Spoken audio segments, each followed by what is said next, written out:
Hello everyone, today I'm going to show you how you can convert your JPG images to PDF. So at first you have to open your browser. If you are using an iPhone, then you can use your Safari as well. So click on the search bar and type JPG to PDF converter.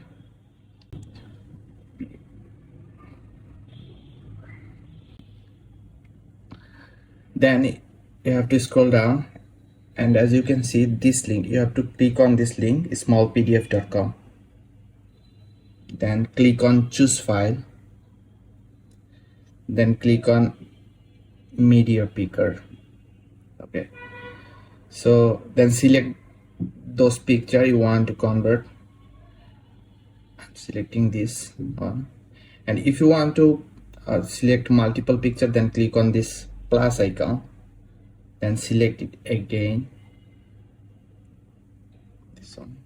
Okay, so after that you have to click on this convert button, then it will take some time,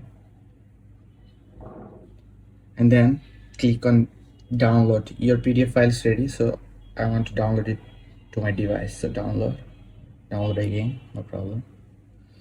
Yeah, my file is downloaded to my device.